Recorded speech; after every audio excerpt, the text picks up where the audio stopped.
Assalamualaikum warahmatullahi wabarakatuh. Halo semuanya, saya Akila Nurul Fatia, mahasiswi Universitas Islam Negeri Sultan Syarif Kasim Riau, Fakultas Tarbiyah dan Keguruan, Program Studi Pendidikan Guru Madrasah Ibtidaiyah.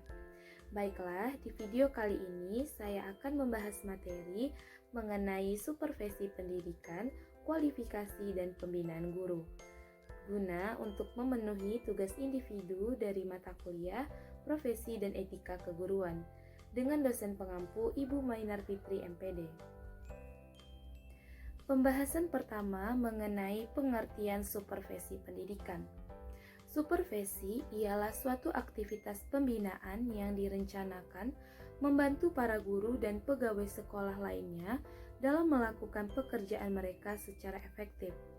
Di sini, supervisi diharapkan membawa dampak perkembangan secara utuh, baik perkembangan pribadi guru maupun perkembangan profesinya.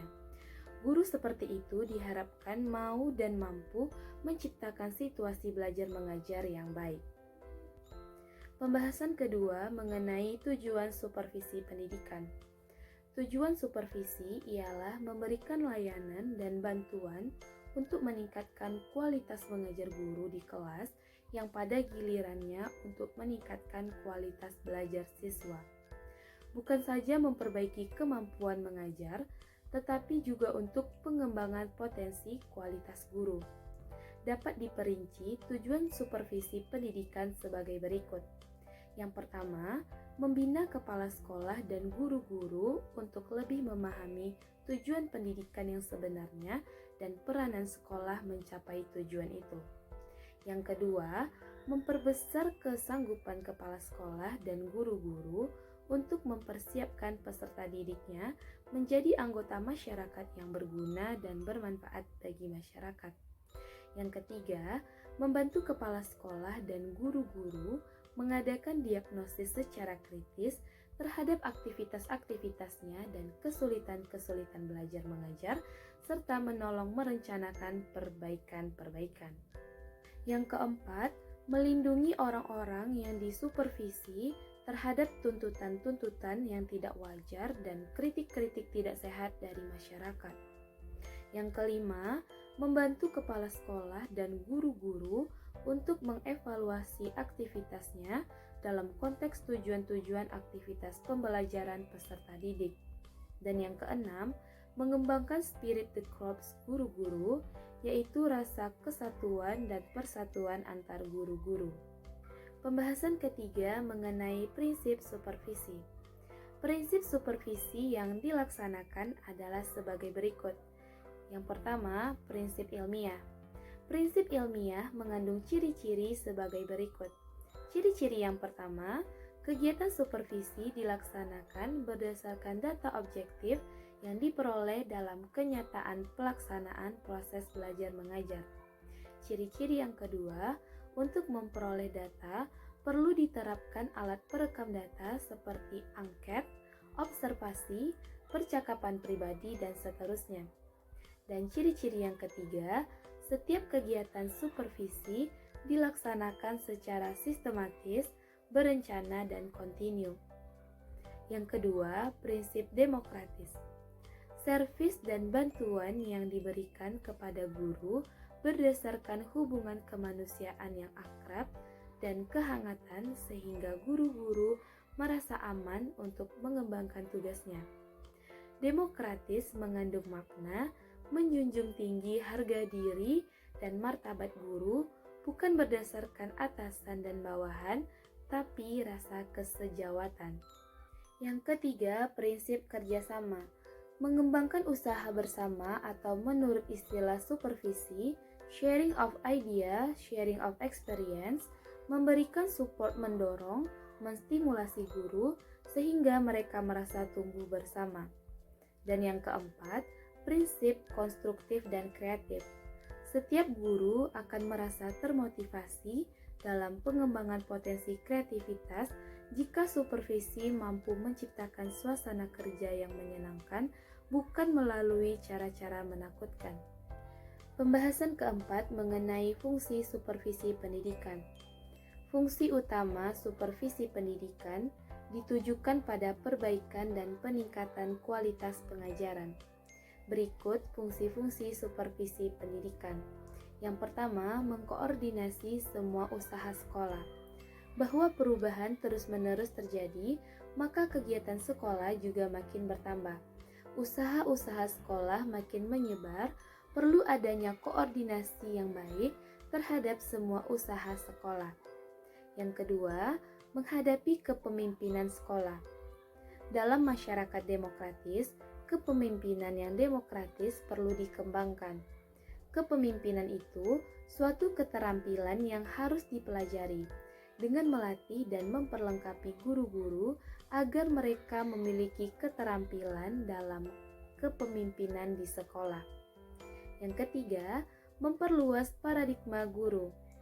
Akar dari pengalaman terletak pada sifat dasar manusia. Manusia ingin selalu mencapai kemajuan yang semaksimal mungkin. Yang keempat, menstimulasi usaha-usaha sekolah yang kreatif. Usaha-usaha kreatif bersumber pada pandangan tentang manusia. Semua orang percaya pada manusia diciptakan dengan memiliki potensi untuk berkembang dan berkarya. Yang kelima, memberikan fasilitas dan penilaian terus-menerus. Untuk meningkatkan kualitas sumber daya, diperlukan penilaian terus-menerus. Melalui penelitian, dapat diketahui kelemahan dan kelebihan dari hasil dan proses belajar mengajar. Penilaian tersebut bersifat menyeluruh dan kontinu. Yang keenam, menganalisis situasi belajar mengajar. Supervisi diberikan dengan tujuan tertentu. Tujuannya ialah untuk memperbaiki situasi belajar mengajar. Agar usaha memperbaiki situasi belajar dapat tercapai, maka perlu analisis hasil dan proses pembelajaran. Yang ketujuh, memperlengkapi setiap anggota staf dengan pengetahuan yang baru dan keterampilan-keterampilan baru pula. Setiap guru memiliki potensi dan dorongan untuk berkembang. Kebanyakan potensi-potensi tidak berkembang karena berbagai faktor.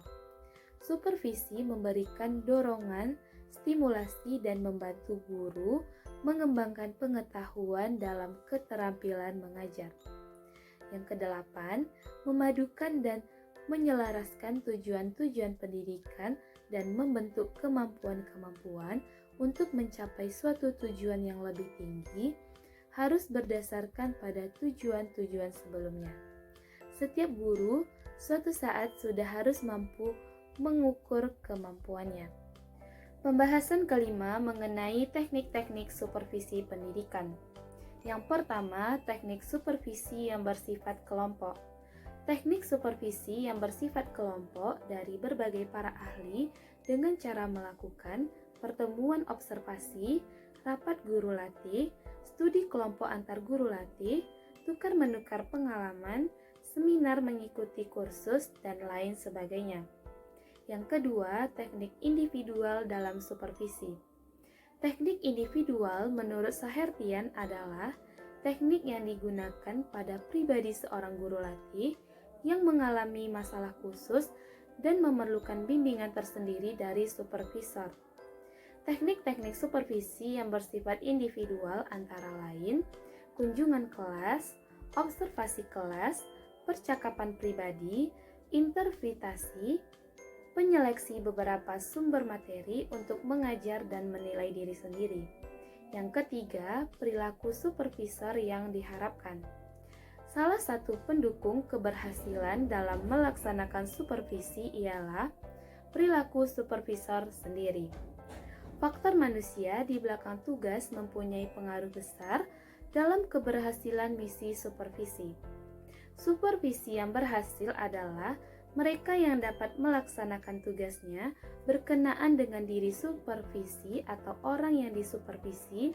Ia memiliki sifat yang diterima dalam pergaulan sesama kerabat kerja. Ia memiliki sifat-sifat yang sesuai dengan profesi supervisor. Kita masuk pada pembahasan materi kedua, yaitu kualifikasi dan pembinaan guru. Pembahasan pertama, kualifikasi pendidikan. peraturan yang mengatur tentang kualifikasi untuk menjadi guru berdasarkan Undang-Undang Nomor 20 Tahun 2003 tentang Sistem Pendidikan Nasional Bab 9 Pasal 42 dinyatakan bahwa pertama, pendidikan harus memiliki kualifikasi minimum dan sertifikasi sesuai dengan jenjang mengajar, sehat jasmani dan rohani, serta memiliki kemampuan untuk mewujudkan tujuan pendidikan nasional. Yang kedua, pendidikan untuk pendidikan formal pada jenjang pendidikan usia dini, pendidikan dasar, pendidikan menengah, dan pendidikan tinggi dihasilkan oleh perguruan tinggi yang terakreditasi. Yang ketiga, ketentuan mengenai kualifikasi pendidik.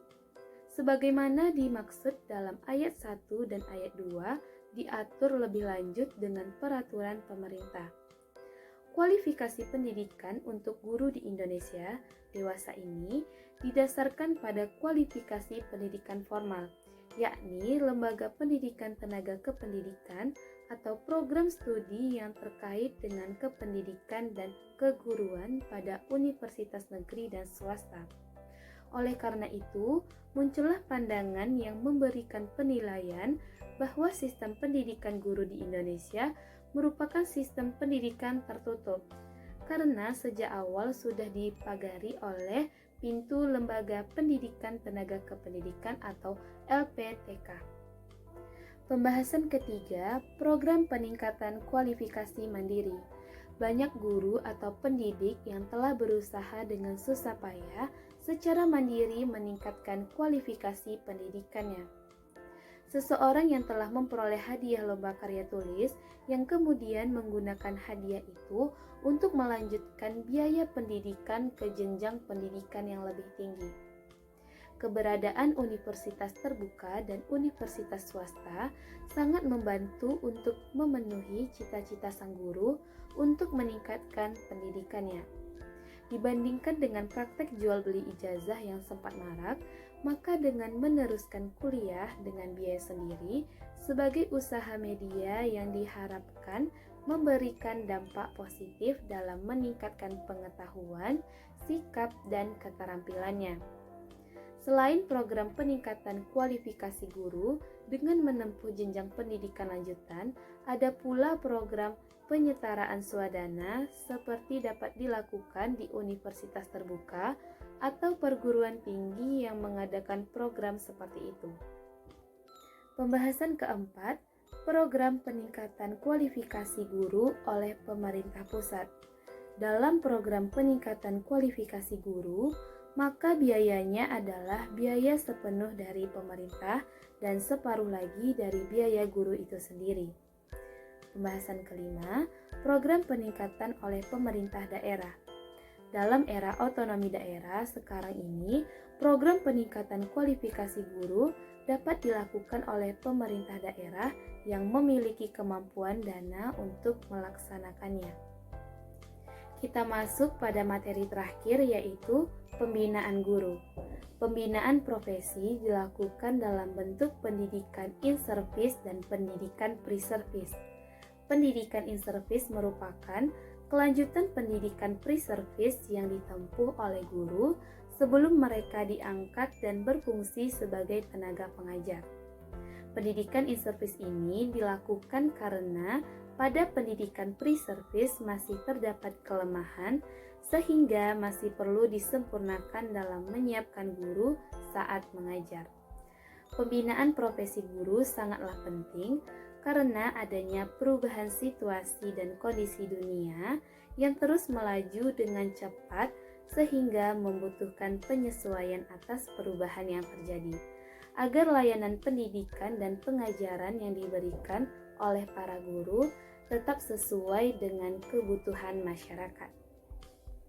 Demikianlah pembahasan materi mengenai supervisi pendidikan, kualifikasi, dan pembinaan guru. Jika terdapat kesalahan atau kekurangan, saya mohon maaf. Wassalamualaikum warahmatullahi wabarakatuh.